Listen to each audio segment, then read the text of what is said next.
Buenas tardes a todos. Bienvenidos a este nuevo Food for Thoughts. Tenemos el placer de contar hoy con Jonathan Newman.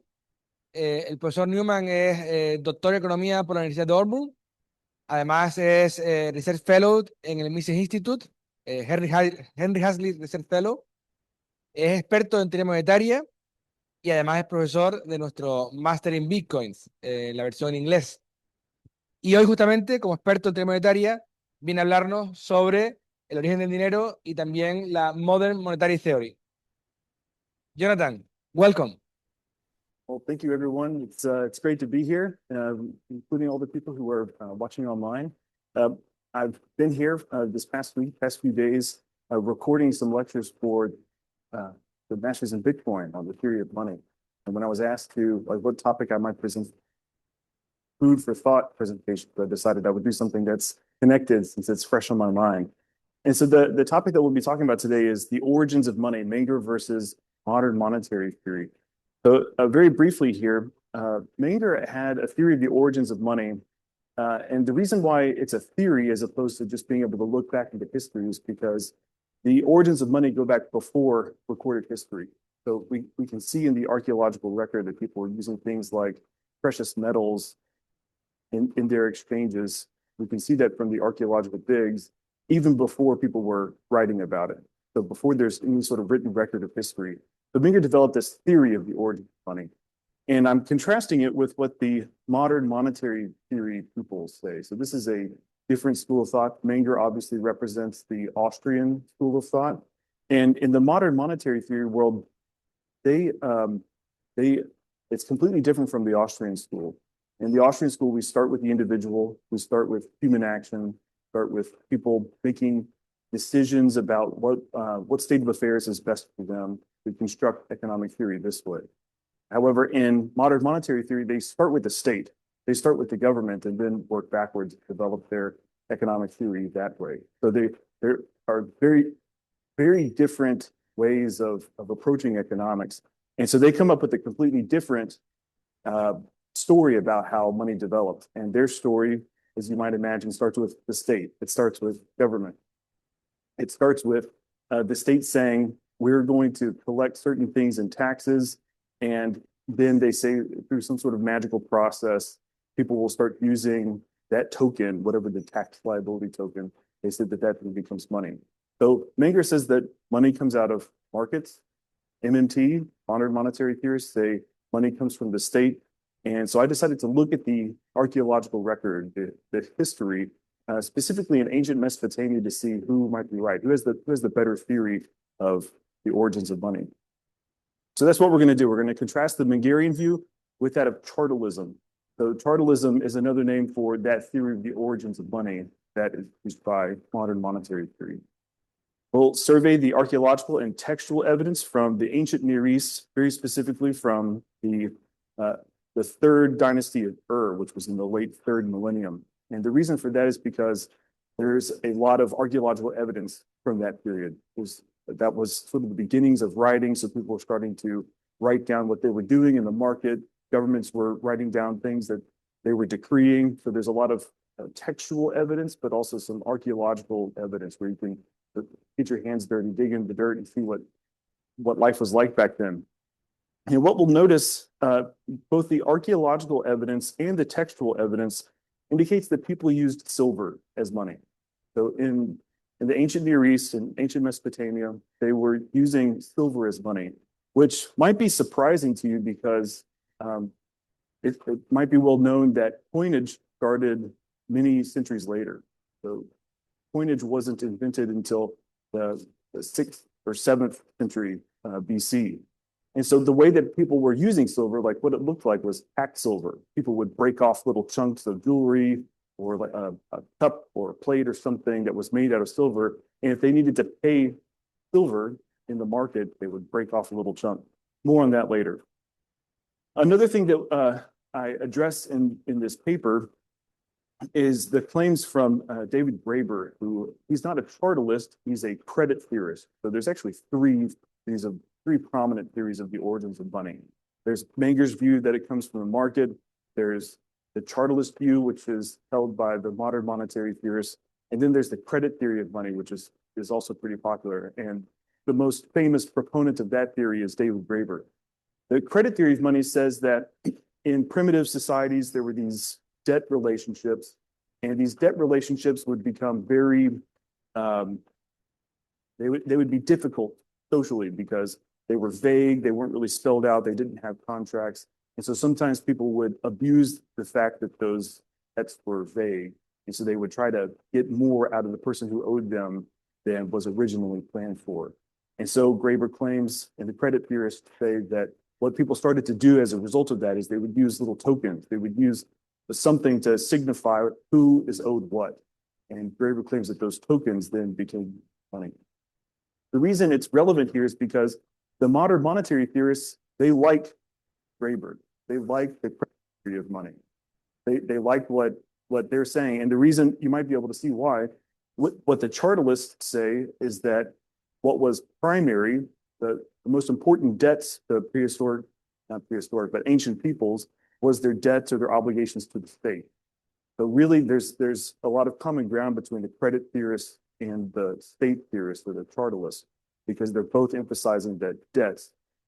Graeber is just saying debts among people in general, but also to the government. And the chartalists emphasize the debts to the state as important for the development of money. And then at the end, we'll decide, was Menger right? And also we'll ask, does it matter? So now let's talk about the Mengerian theory of the origins of money. So Menger said that for money to arise, it must be the case that before money, there was no money. And in the case where there's no money, it's called a barter economy. A barter economy is one in which people are trading goods for direct use, for goods for direct. So say you have some eggs, I have a goat, and you want my goat, and I want your eggs, and so we can trade, right? And so we're trading goods for direct use. I'm not going to use the eggs for anything else except for my own consumption, and you're not going to use the goat for anything else except for your own consumption. So people were just trading things for direct. However, as you might imagine, going about your exchanges, going about your day trying to acquire the goods that you want, can be difficult if you're bringing something to market that isn't very saleable. If the thing that you're bringing is difficult to find somebody who wants what you have. So an example that Menger uses in his book on the origins of money, he uses the example of surgical instruments. So suppose somebody brings to market surgical instruments and they want to acquire something like bread and butter. In order for them to acquire bread and butter from somebody, they have to find somebody who has bread and butter and who wants surgical instruments, which, as you can imagine, that'd be very difficult, right? To find that specific coincidence of wants. And so what Menger said is, well, people might notice that some goods are more available than others. Some goods is buyer compared to other goods. And so if I'm bringing surgical instruments to market and I want bread and butter, I can't find somebody who's willing to sell me bread and butter in exchange for my surgical instruments. What I can do is I can look around and see, oh, well, this person wants surgical instruments, but they're selling eggs. They're willing to take my surgical instruments, but they're offering eggs. I don't want eggs, but I can assume that the people who are selling bread and butter, they would be willing to accept eggs in exchange. So first I do one exchange. I sell the surgical instruments in exchange for the eggs. And then I take those eggs and I sell them to another person who is willing to part with their bread and butter in exchange for eggs. And in that case, I've used the eggs as a medium of exchange. I've received the eggs in one transaction, and then I've used it in a second transaction to get the items that I actually want. So there I've used eggs as a medium of exchange. So we go from barter to people starting to use a medium of exchange. Now, the eggs in this case are not a money, right? Because a money is defined as a widely accepted medium of exchange. And this is just like the first time that this sort of thing happened. However, as people realize this, as they see people being successful in the market by using a medium of exchange, then they'll tend towards certain goods. They'll see this person was successful by using a medium of exchange. Maybe I'll try to do the same thing. And certain goods are going to fulfill that function better than others. Certain goods it's easier to transport from one transaction to the next. Some goods are more saleable than others. And because of these different characteristics of the good, we can imagine that certain goods would be chosen by the market. And through the process of people choosing one particular or two particular goods, they become widely used.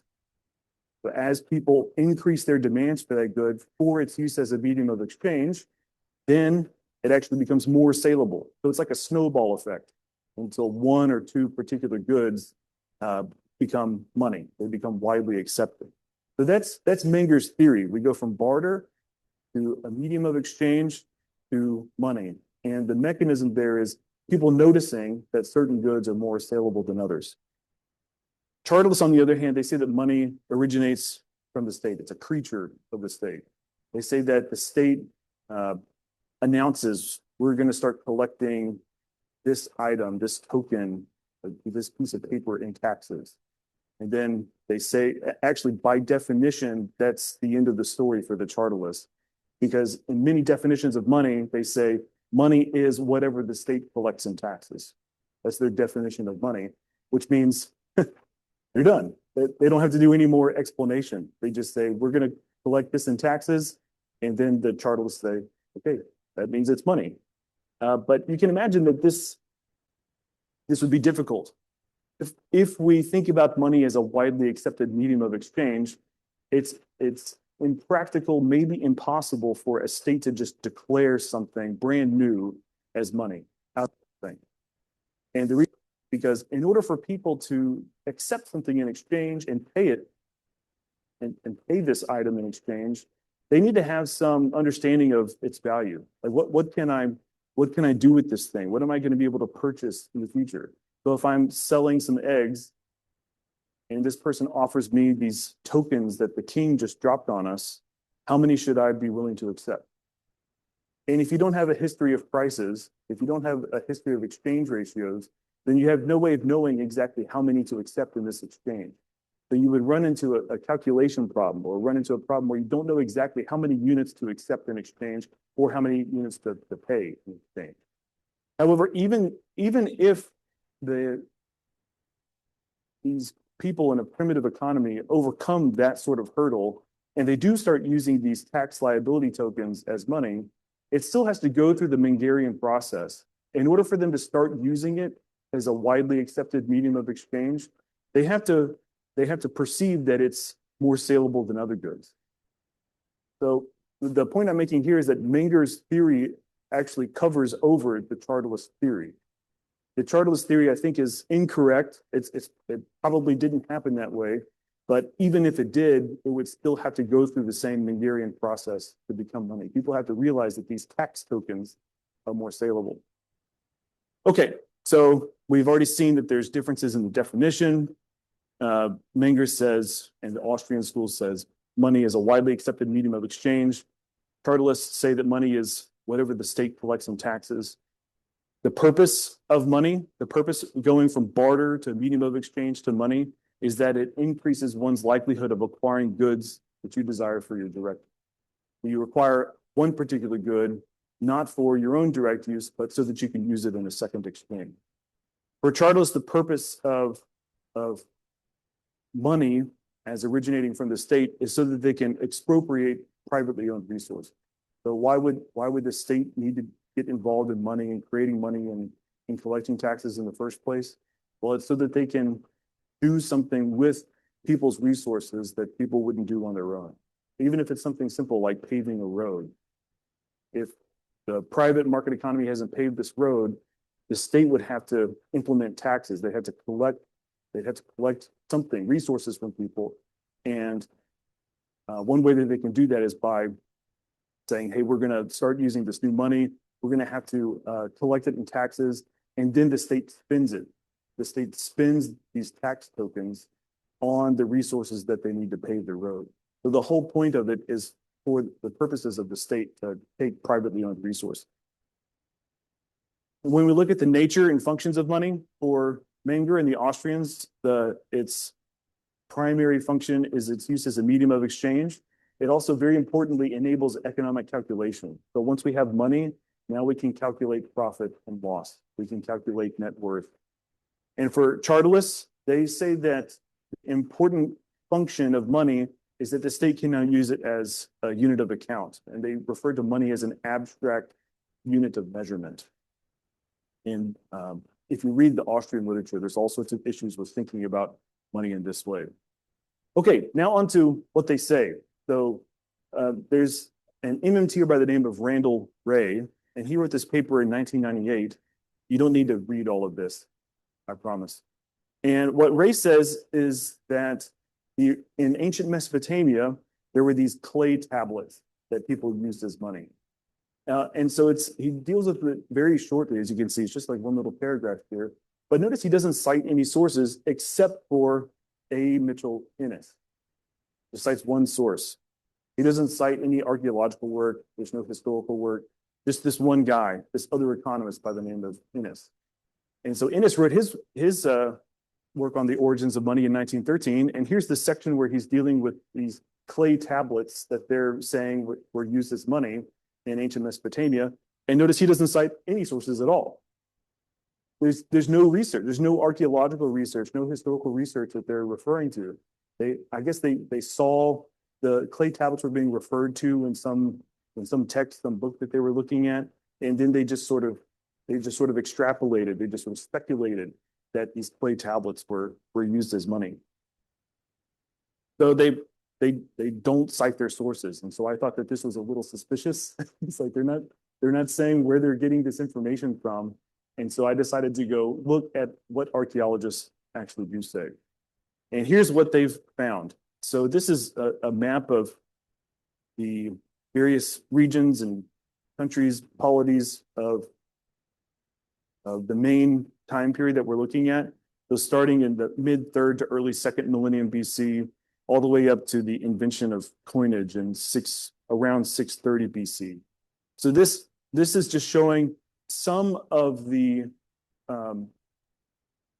sites where they have dug up hacked silver from the ground, where they've found broken pieces of silver, usually collected in an urn or some sort of cloth sack, and it's buried in the ground. And it's over a long time period here, going all from ancient Mesopotamia, so that would be over there in Babylon, all the way up to where you see the first stamp coinage over there in modern day Turkey and Greece. Okay, of particular interest, okay, if I step down to point out, the particular interest is some of the hacked silver hoards that were found in what's modern day Israel.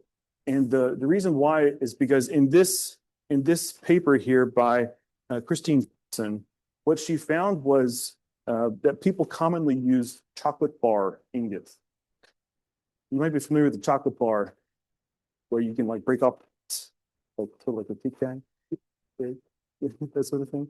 Well, what they found is these long pieces of silver, but there were indentations in it. And these indentations allowed them to break off a little piece of silver. And so that's why she refers to them as chocolate bar silver ingots. And so there's a very interesting study of the weights of these broken off pieces. You can tell by the way that they were pre-portioned that they were trying to achieve a certain weight, and those weights matched the balance weights that they would use on the scales, which indicates that they were using the silver as money. Also, in separate studies, they found that the silver in those chocolate bar ingots that same silver was used in trade all across North Africa and even over here in the Iberian Peninsula, or in Spain. We're not in the Iberian Peninsula, I guess, but in Spain as well. So this is sort of the range of archaeological finds that I was looking at.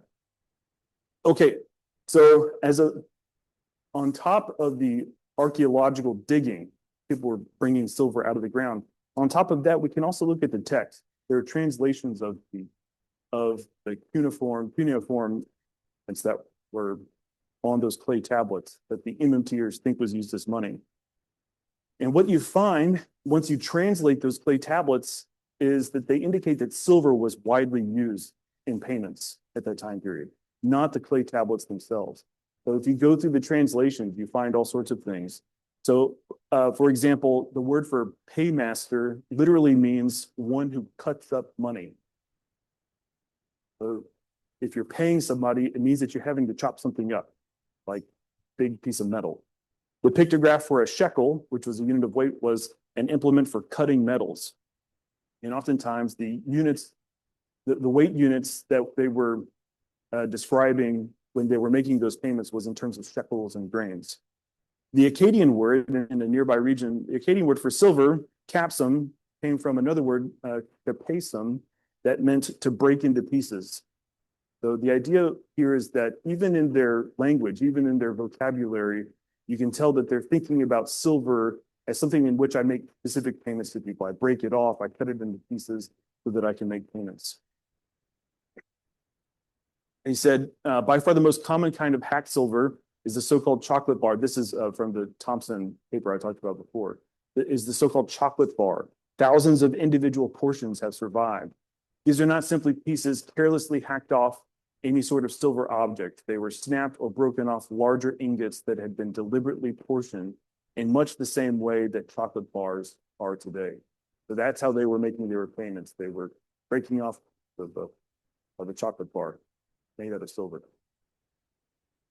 So that's sort of what they looked like. This is a drawing, and here's an example of the pieces that were broken off of it. One very interesting thing that this archaeologist found is he found a chocolate bar that copper in the middle, silver on the outside, which means it was counterfeit. And it's the earliest known piece of counterfeit currency known. So as we can tell that they were using the chunks of silver to achieve a certain weight. Somebody says, I need this many shekels in payment. And so they would put it on a balance weight. And one way to pay less than you're being asked is to piece of metal on the inside, something that later on realized quite profitably. And so she found a counterfeit chocolate bar ingot, and there'd be no other purpose to do unless it was used as money. Here's some other pictures and images. It said, based on the results of different statistical analyses, we conclude that the starting hypothesis is valid and that hacked silver currency in the ancient Near East was shaped and or fragmented in order to comply with the normative weight systems in use in the trade network where it circulated. And this is from Iolongo et al. They were looking at the weights of these pieces of silver that were found in the hoards, and they found that the weights matched the balance weights, and that this persisted across multiple regions. It wasn't just in the Middle East, but there was a standardization that was going on of the balance weights used for all sorts of trades, both in the Middle East and in the Far East and across the Mediterranean. There was some standardization of the balance weights going on, and they found that the pieces of silver themselves matched those balance weights. Okay, so again, looking at what archaeologists themselves have concluded about this time period, Peyronel, he was summarizing what he sees. He's an archaeologist himself. He's summarizing what he sees in the archaeological literature.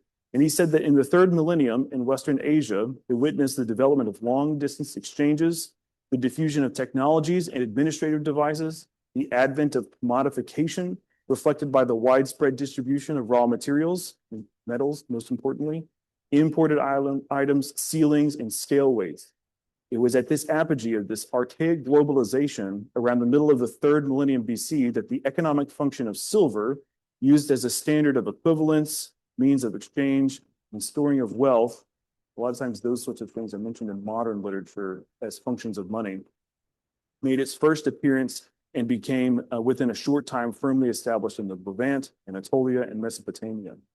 During the same period, weight units and metrological systems were elaborated from the Indus Valley to the Aegean. The distribution of weights and silver hoards highlights this process and indicates the strong interactions that led to overlapping metrological systems. Metrological means like weights, like the balance weights that they would use. Okay, so let's go back to what Randall Ray and Mitchell Ennis were claiming. They claimed that the clay tablets were used as money because the palace administrators, the temple administrators, they would chisel into these clay tablets and they would say a certain amount of grain is stored in this storehouse. Or they would record debt contracts. This person owes this person a certain amount of barley or a certain amount of silver. Right? So that's what they were claiming was money. They said that the clay tablets were money, but there's no evidence of this. In fact, there's two pieces of evidence against this. A piece of evidence against it is that one of the archaeologists said that the clay tablets remained in the possession of the person who owed the debt or who stored the thing in the storehouse. They didn't exchange the clay tablets. They remained in the possession of the original owner. But also, if you look at another important piece of evidence, if you look at the tax systems of these ancient days, both in Mesopotamia and in Egypt and in elsewhere, these ancient states, these ancient governments, they were collecting taxes in kind. They were not collecting either the clay tablets or silver. They were collecting goats and barley and timber, other livestock. So the reason why this is an important piece of evidence is because the MMTers, the chartalists, are saying the thing that the government collects in taxes is money. And they say that this is important for the way that economies start to develop money. But those governments weren't collecting the clay tablets, so that's a problem for them. But they also weren't collecting silver.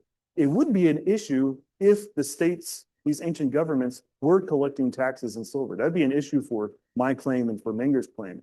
But they weren't collecting it in silver. They were collecting actual goods. They were actually shipping. In one source, it said there were vast cargoes of these items were shipped from the taxed provinces to the central province. That's the Sharlock 2004 reference. So Graeber admits that silver was money. And we can actually stop here and dwell on this, because what this means is that Graeber and the MMTers are contradicting each other. The MMTers are saying that the clay tablets were money, but if you open up Graeber's famous book, Debt, the First 5,000 Years, and you go to the section where he's talking about ancient Mesopotamia, he says silver was used as money. So here there's a contradiction between the MMTers say that they like Graeber's work. They say that they agree with the credit theory of money. They just think that the sorts of credit, the sorts of debt relationships that were important for developing money were the obligations that people had to the state, right? So they cite Graeber favorably. But if you open up Graeber, you find he's admitting that silver was used as money. Now, his claim, the way that he settles this with his overarching theory, the credit theory of money, is he says that people were using silver as money, but it was only because the state, the temple authorities, the palace administrators, they had set up some sort of equivalent system that a certain debt could be paid with a certain amount of silver, or even as punishment for crime. Like if you commit this crime, you've got to pay this amount of silver.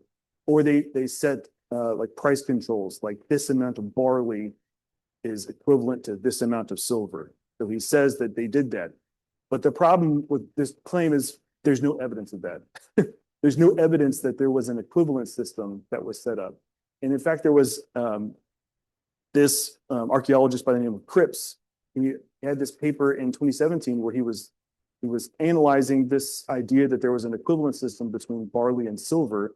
And he says there's no apparent evidence of an explicit decree that a barley to silver price ratio was fixed. And also in separate studies, you can find many archaeologists and historians analyze the fluctuations in the price of barley in terms of silver, which means that there was no equivalent, or if there was one, it wasn't very enforceable. It didn't work very well. So there's no evidence for this at all. And in fact, the evidence points to the contrary. So two of their very important claims seem to fall flat on their faces. Okay, but just because the chartalists are wrong, that doesn't necessarily mean that Menger is right. That would be a logical fallacy. However, if we look at the evidence and think about what Menger's theory would predict we would find in the archaeological evidence, I think it matches up very nicely. So what would we expect? What sort of evidence would we be looking for if we're looking to either falsify or verify Menger's theory? So economies are primitive, and so the evidence will be lacking. You remember the problems we talked about of going through exchanges in a barter economy with the eggs and the goats, right? It's very difficult to find a double coincidence of wants. So these sorts of economies are going to be very primitive, and they existed before there was even writing. There's not going to be evidence of that. And also, a lot of those exchanges would be very commonplace, and they wouldn't need to write it down. They wouldn't need to erect some sort of statue to say, yes, I bought 3 dozen eggs with a goat today, right? They just wouldn't make those sorts of long-lasting pieces of evidence to record those sorts of exchanges. Okay, so we shouldn't expect evidence of barter economy, or at least if we do, it would be very lacking, very scarce. Next, we would expect market participants to settle on 1 or 2 media of exchange. Why 2? It's an interesting question. Sometimes my students ask, why not just settle on 1? Well, if you look at all of human history, what happened was people, the market, they settled really on 2 media of exchange, 2 very common media of exchange, gold and silver. And it wasn't until government interventions in the 19th, 20th century, especially the 19th, that were trying to establish a specified fixed ratio between gold and silver, that we had Gresham's law play out, and so gold won the day. So we really didn't get a universal classical gold standard until there were government interventions that discouraged use of silver. So throughout thousands of years of human history, 2 goods were used as a medium of exchange. And I think a good reason for that is because the gold was more valuable per unit of weight, and so it's more useful for larger transactions. And silver was less valuable per unit of weight, and so it's more useful for smaller transactions. You could think about using big denomination bills like a $100 bill or a €100 note versus coins, right? Same sort of thing. And we actually do see that in ancient Mesopotamia. The primary medium of exchange, the primary money, was silver. However, for smaller transactions, they would use barley. But there wasn't any sort of fixed ratio between them. But a lot of times for smaller transactions, they would use units of certain specified weights of barley. So we do see 1 or 2, 1 primary and 1 secondary media of exchange here.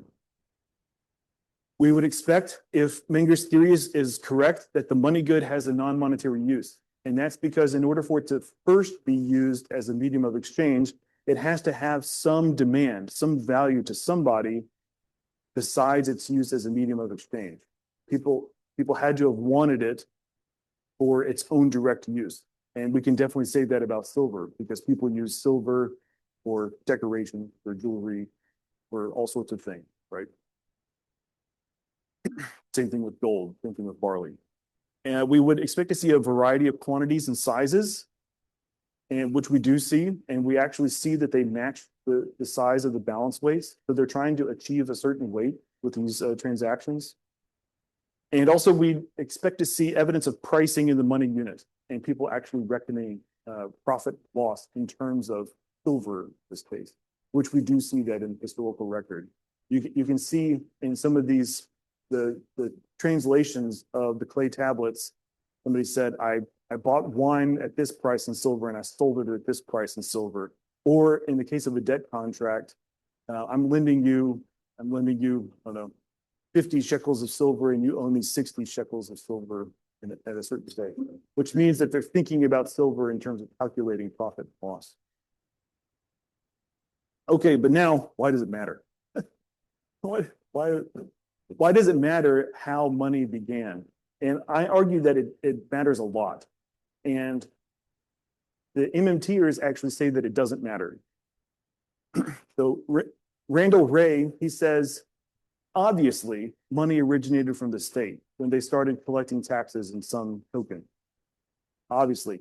But even if I'm wrong, it doesn't matter, because what we're interested in is modern monetary theory, right? So that's what he says. However, if you look at modern monetary theory, all of it rests on the power of the state.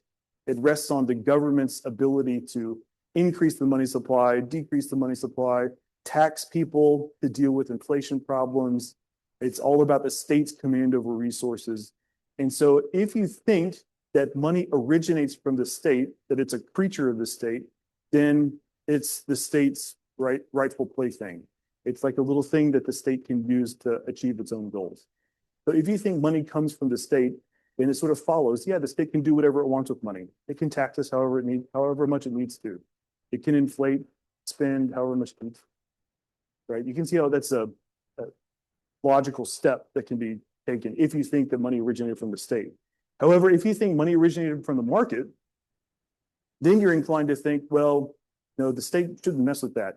That's something that belongs to the private market economy. The state shouldn't get involved in decreeing something as money. It shouldn't get involved in increasing the money supply, decreasing the money supply.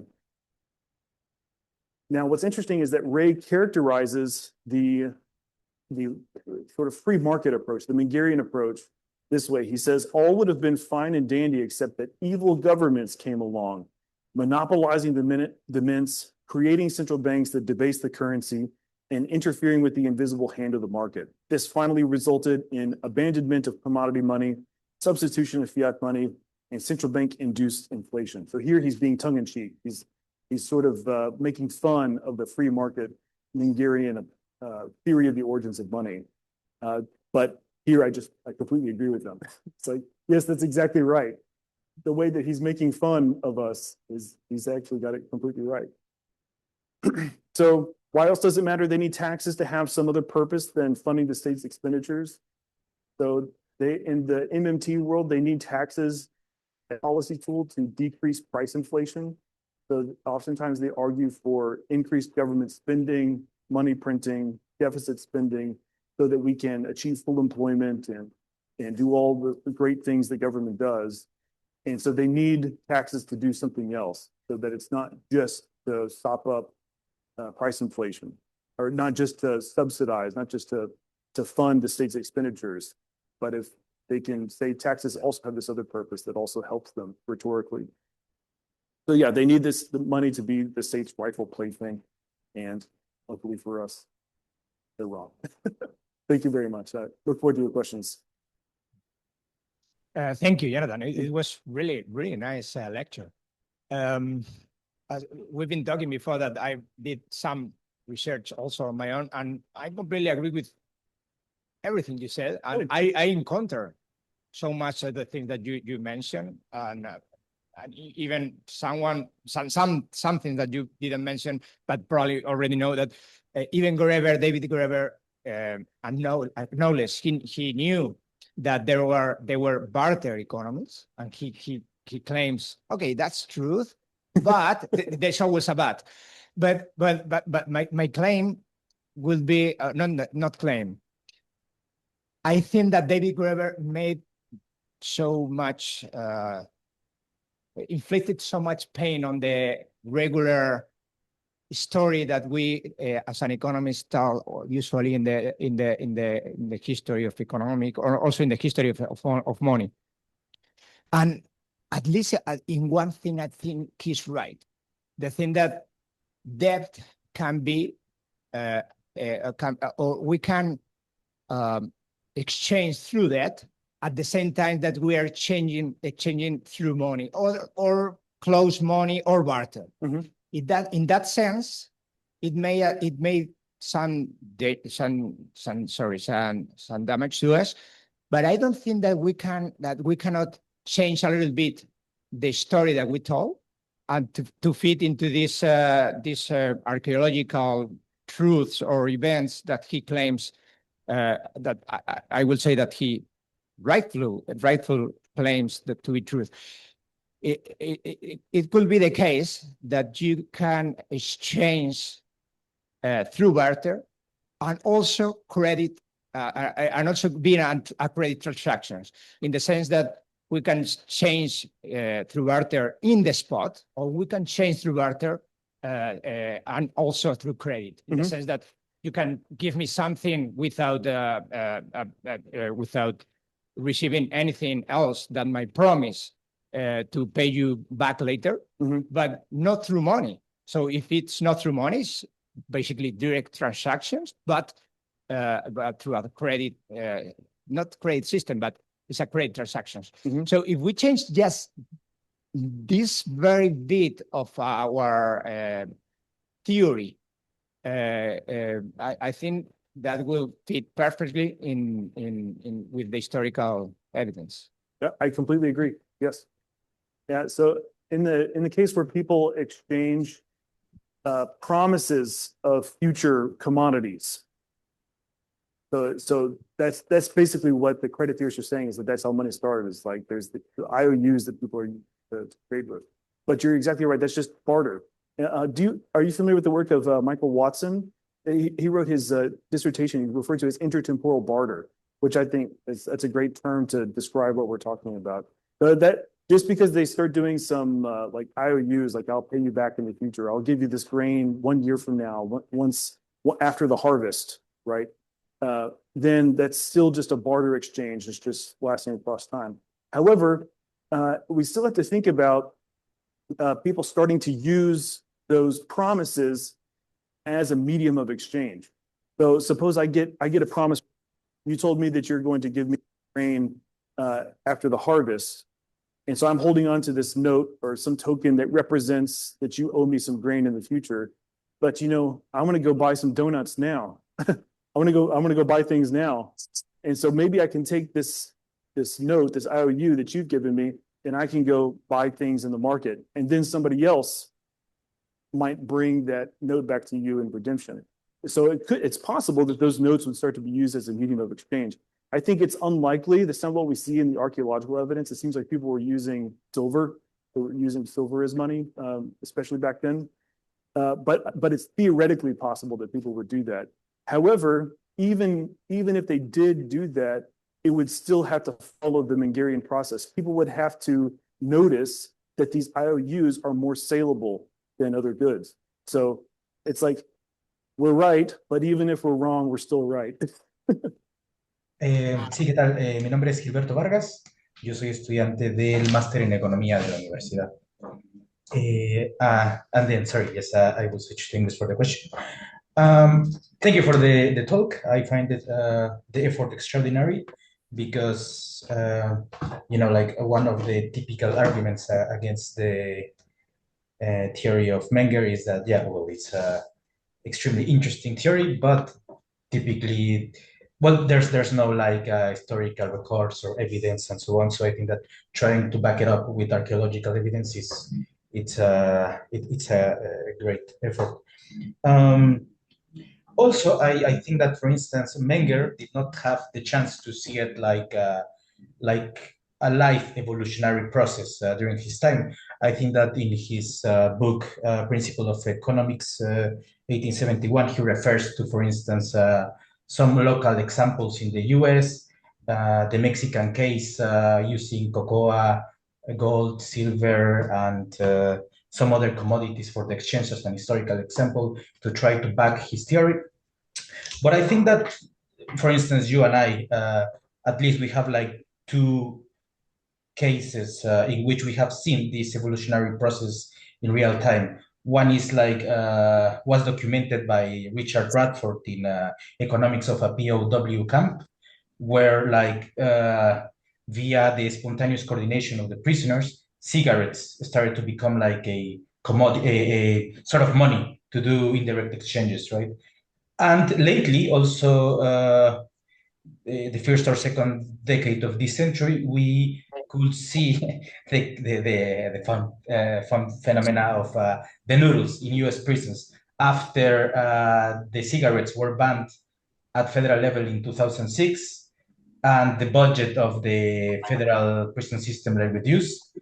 You could see this evolutionary process in real time again. Like there was like more demand for the noodles to supplement the dietary requirements of prisoners. So it became like a more demanded commodity, was a lot more liquid, and eventually it became like a medium of exchange.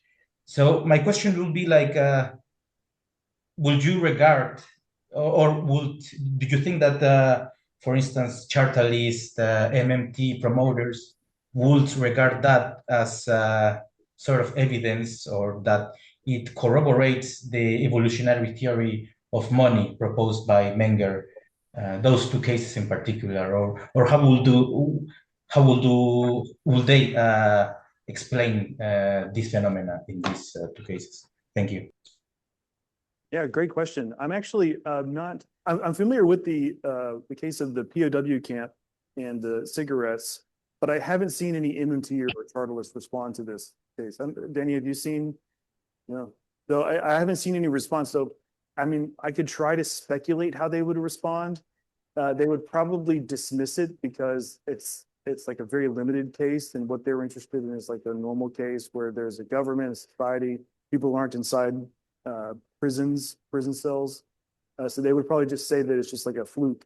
It's just a weird case. That would be my guess, but I actually haven't seen them respond to that. You said the second example was with noodles. Is that right?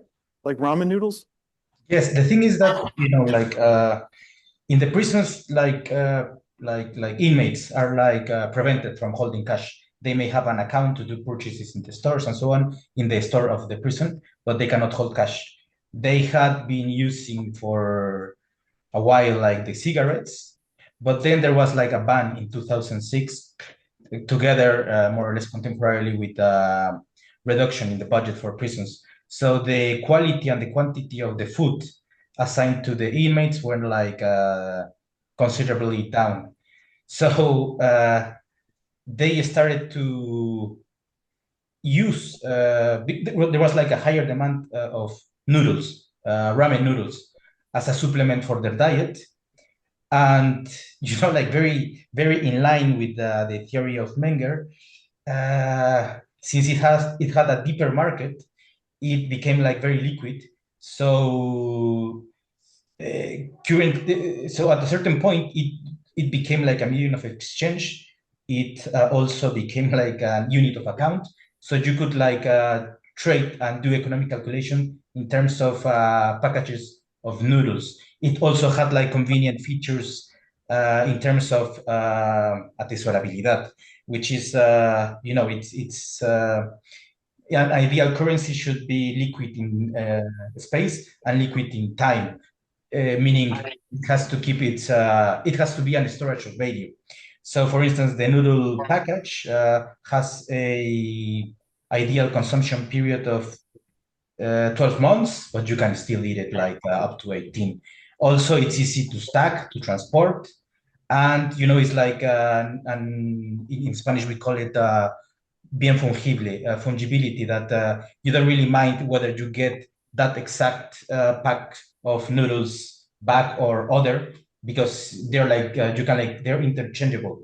So it had like a very high demand.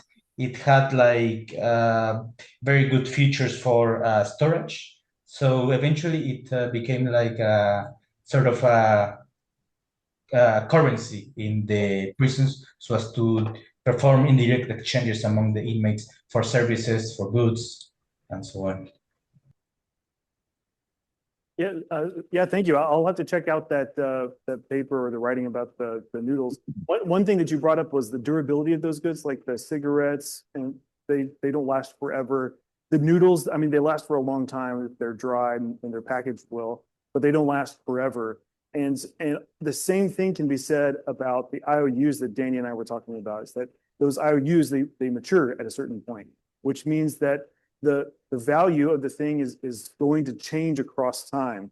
As you get closer and closer to the maturity date, the IOU we get closer and closer in value to the good that is backing it. But a different sort of thing is happening with the noodles and with the cigarettes, which is that their value would be decreasing across time. And so this is why it makes sense that people would use something like gold and silver, right? But it's still an interesting case. Like in a very constrained environment, it's still interesting to see the Mengerian evolution, as you called it, happening in prisons and in POW camps. Thank you. As money, time is scarce. So please try to be shorter in the questions because there are more people in the room.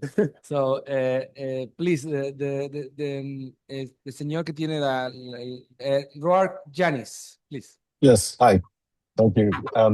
Great talk, Jonathan. Really appreciate it. I actually have been struggling to understand NMT, and your explanation clicked for me finally. I know where it's coming from.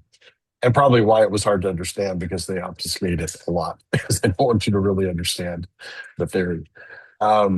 So I'm in the Master in Bitcoin program. So are you open to taking a turn and asking something about this relative to Bitcoin, or do you want to stay in the general context of what you presented? I can try to. I don't consider myself an expert on the mechanics of Bitcoin, but I can talk about it economically.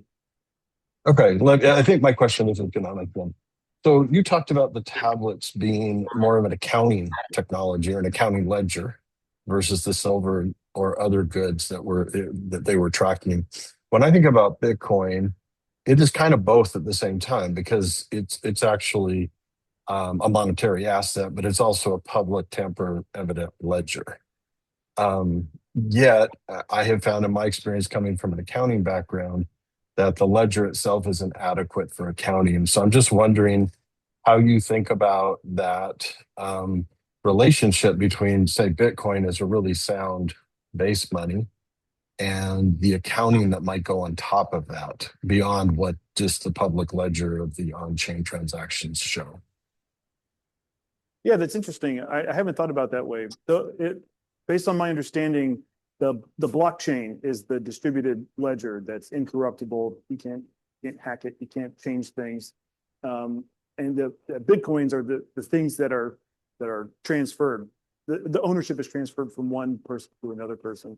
So they are distinct, even though they're very integrated. Like you can't move around Bitcoin except going through the blockchain.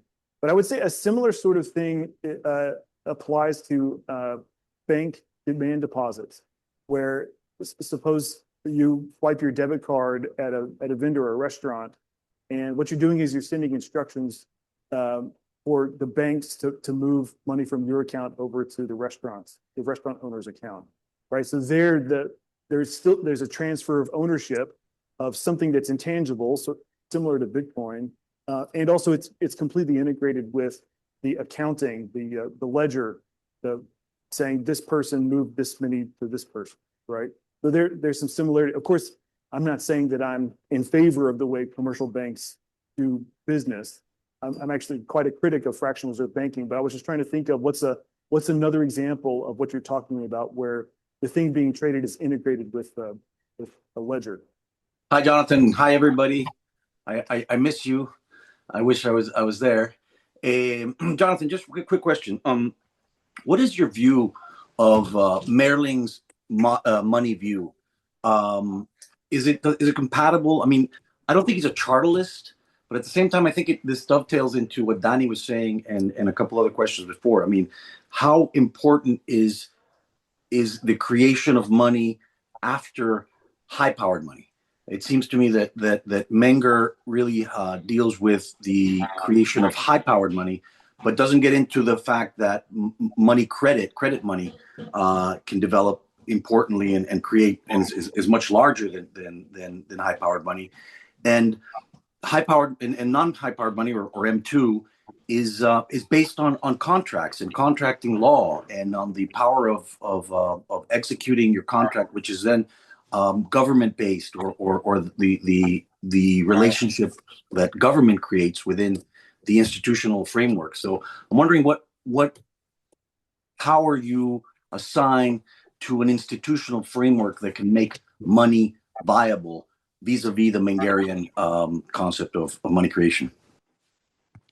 Yeah, the way that I think about it is it's new monetary technologies emerging. So Menger is explaining how did it first start? How did we first start using something as a medium of exchange, and then how did it become more widely accepted? So in my view, that's what I see Menger is trying to explain. How did the institution of money per se get started? But his task wasn't to explain bank deposits, the differences between 2 and 3, through savings accounts, talent or not, all that sort of stuff. But I think if Menger were alive today, he would view it as a continued evolution of the way people transact, of the way people use money.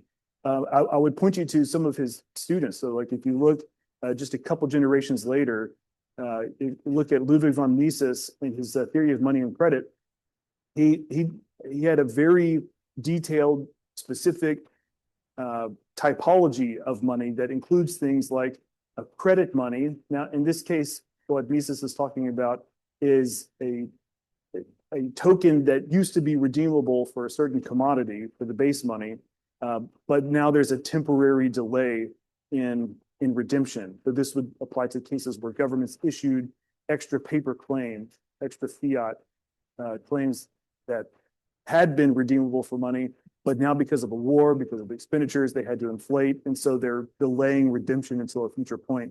Mises says that for that period of time, that's called, we'll call it credit money, because it's not redeemable now, but people think that it will be redeemable in the future. Mises points out that in that case, it would trade at a discount because you can't redeem it until later. So because of time preference, there'd be a discount. But then Mises also talks about, more to your point, talks about money substitutes and how you can have fully backed money substitutes and not fully backed money substitutes, fiduciary media. So I would say that this is dealt with in the Austrian literature. You have to look after Menger, look at Mises and Rothbard and how they talk about the history of money and new technologies that deal with the way we make payments. If I could just follow up to that, Sure. my question is more specifically to the role of government in creating the institutions that make money possible today. One thing is to trade silver, which doesn't need a government to intermediate it. But today, in order to create credit, the government's in every step of the way. In order to have a bank, the government's in every step of the way. So do you think there is a larger role in government money creation today, which I think is a tautological question? And does that add some credence to modern monetary theory? I don't ascribe to it. I'm just kind of being devil's advocate right now. Sorry. I think I see your question now. So yes, governments are heavily involved in money and banking today. And so, yeah, I can see that makes it easy for the modern monetary theorists to say, look, obviously government and money are closely connected. It must have been like that throughout history. And so the goal in this paper, this is a paper or a chapter that I'm contributing to an anti-MMT book that will be published by the Mises Institute. And so this book, we're going to, criticize MMT more fully. But specifically what I'm doing is I'm looking at their claims about the origins of money, where it came from, to try to chip away at it in that way. But yes, I completely agree. Their rhetoric is very easy. It's very easy for them because all they require somebody to do is just look around the world today and they see how the government is involved in money.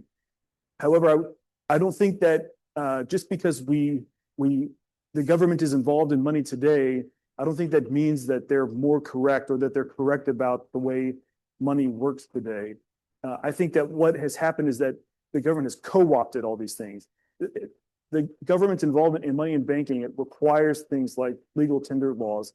It requires a monopoly of note issue. It requires a central bank. It requires, the step-by-step process in which there was, suspension of specie payments in the banks, where the gold was confiscated, where we had Bretton Woods. It required a slow chipping away of what we knew as the classical gold standard to the point where now government is involved at every step.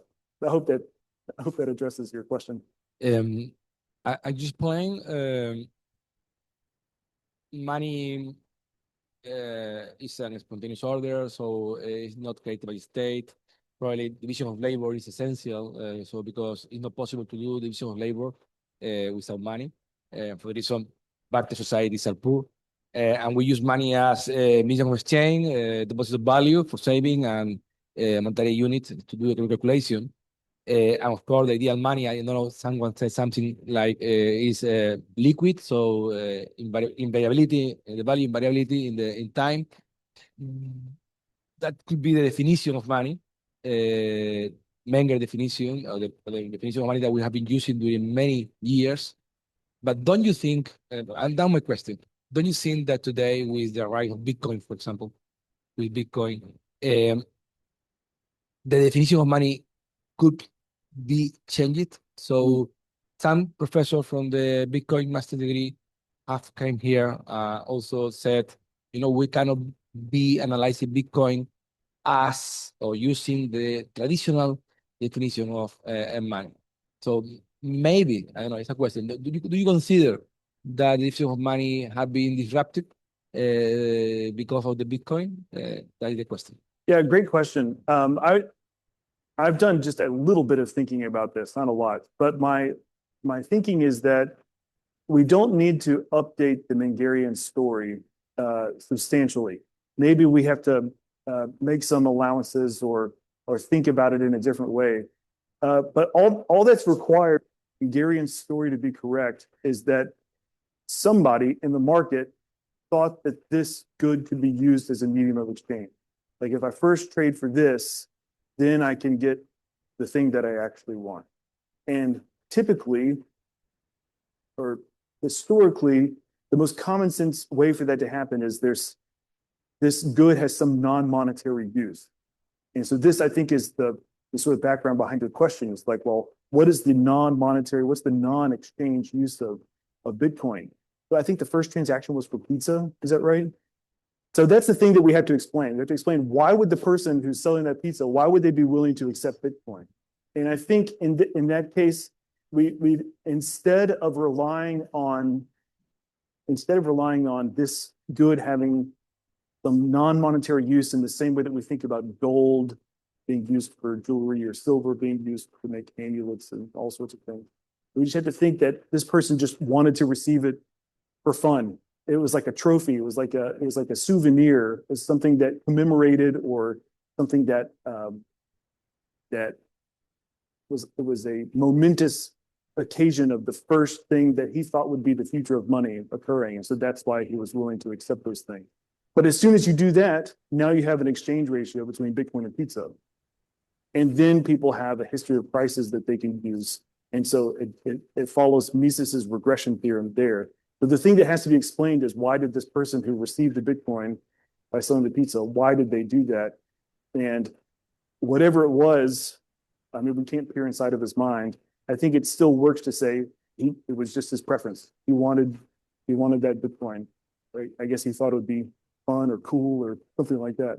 But what that means is it still has to follow the Mengerian process. Like it still has to be the case where people realize that Bitcoin will help me achieve the transactions, help me get what I want out of the market by using it as a medium.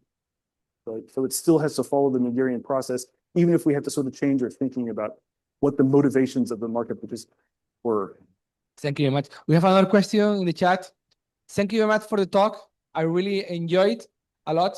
My question is, could something as the gold standard be brought back to our times and work as well as it used to?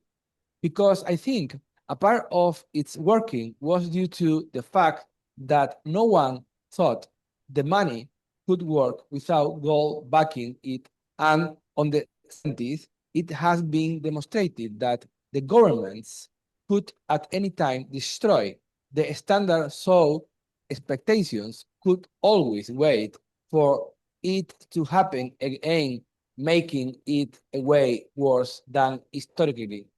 Yeah, that's an interesting argument. So maybe what I'm interpreting your meaning here is that maybe we should be reluctant to go back to a gold standard today because governments were successfully able to co-opt that monetary standard. They were able to suspend specie payments. They were able to end redemption. They were able to impose the gold exchange standard and buy metallic standards. They set up Bretton Woods, and then they ended Bretton Woods with the Nixon shock, as you referred to in the 70s. So like they were basically able to completely end the gold standard. So maybe when we're trying to come up with a new monetary system, should we come up with something different, something that isn't as susceptible to government takeover? I assume in the background of the question, you're thinking Bitcoin. And my answer is maybe, possibly, that could work. My position or my prescription about what we should do with money is first, we should just get rid of the state's involvement with money. Just completely separate money and the state, and then just see what the market selects. If it's Bitcoin, fine. If it's gold, maybe we do something like a too good standard where people use Bitcoin for certain transactions and gold in the same way that we use gold and silver before, or silver and barley way back in ancient Mesopotamia. The point is we just have to see what the market selects, what works for market participants. And I do think that you brought up a valid concern here. However, I have seen some pretty promising innovations in gold tokenization, where you can transfer ownership of gold digitally. So that at least solves some of the issues that we had with gold, especially having to ship it over large distances. Maybe people would be happy to trade ownership of gold in the same way that they're, moving Bitcoin around. But I don't know. And I'm not saying that I'm in favor of this idea. I'm just saying we don't know what the market would do. We don't know what entrepreneurs would do in the future and how it would help us overcome not only issues of dealing with each other in markets, making payments, but also dealing with issues that you pointed out, dealing with governments who are always trying to take our stuff. Here's another question by Rob Janis. I just wanted to ask you a follow-up on the non-monetary use of a token or an item that becomes a monetary exchange item. So like something to be immediately exchanged, you said has to have a non-monetary use first. Is a simple store of value in your mind a non-monetary use? And I'm coming at that a little bit from the Bitcoin point of view again, where we talk about how Bitcoin's first a store of value, then it becomes a medium of exchange, and ultimately a unit of account. Or is a store of value in and of itself not a non-monetary use? I think store of value can mean different things. So the way that people use it when they're describing a function of money is, I think it's completely secondary or derivative of money's function as a medium of exchange. So what money's use as a medium of exchange means is that I receive it in one transaction, and then I use it, I spend it in a separate transaction to get what I actually want. So that's what we mean by medium of exchange. I have to do this exchange, and then I carry that good with me over to the separate exchange to get the item that I actually want. Now, the store of value function of money, I think, is referring to the same exact thing. It's just emphasizing that there can be a big amount of time between those two transactions. It's possible for me to receive it today, and then I just sort of sit on it for 50 years, and then I spend it. And if I'm able to spend it in a way that I think is advantageous, then yeah, I can say this money served as a store of value for me because I received it many decades ago, and now I spend it and buy goods that I want. Now, another way that people. So you're saying, I'm sorry. Go ahead. I was just going to say another way that sometimes people refer to store of value is not with that function, but like something in which. Like I buy it now, and then it grows in value, or at least its value doesn't change. It doesn't drop too much. But like buying something like land, a lot of people buy land for that purpose because they think it's impossible for the land values to decrease a lot, and it might even increase in value. But I would say in that case, they're thinking about it as an investment. So if I remember your question now that I've gone on a couple tangents, you were asking about. Actually, I just need a reminder. What was your question? Yeah, it's the non-monetary. The Menger says it has to have a non-monetary use before it can be a medium of exchange. So I'm wondering, you kind of answered an earlier question that got me thinking about this because you talked about Bitcoin pizza transaction, but in and of itself, what was the non-monetary use of that Bitcoin before it was used to exchange for pizza? Right. And I didn't quite gather from that, like how does that line up with Menger's thesis that you have to have a non-monetary use? And the reason I bring this up is this is a big criticism of Bitcoin is that there's no other utility for it. You can't make anything with it. You can't use it for something else. It has no non-monetary use. It is designed to be monetary in its infancy, right? Yeah, so I think that my best guess is that the first person who mined the Bitcoin and then used it in a transaction, they valued it in the same way that we might value a trophy, because you had to expend some computing power to mine it, right? And so like this is a thing that I can show. Look, I I successfully mined this Bitcoin, and the Bitcoin itself is the trophy, which means that he was able to attach value that way. Now, I'm not And that's the non-monetary use of it, is what you just described, or? exactly. That's the best I can think of. But like I said earlier, I haven't done a lot of thinking about this. I think what you'd have to do is you'd have to go survey the people who were first to mine Bitcoin. That criticism is not making any damage to the Mengerian framework. It could be making damage to the Michian framework, but there are different frameworks. I mean, could be complementary frameworks, but you don't need to explain. I mean, in a Menger way, in the Menger way, you don't have to explain why something has value before or utility before. You have to explain why something has value in a prospective way, in the future, not in the past. So maybe you want to defend the mission framework, but the Mengerian one is unaffected, as the way I see it, at least, is unaffected by this criticism. Sure. Christina Mazankova says collectibles, NFTs, and spam can be a non-monetary use of the blockchain. You know, you want to do any? Oh, no, but I have no more comments. Yeah. Okay. Any other question? Okay. Thank you very much for your lecture, and thank you for coming to this new food for thought. So we don't have virtual food yet, but people who are here, they have an appetizer here, so you can stay and continue your conversation. Thank you very much. Yes, thank you. Thank you.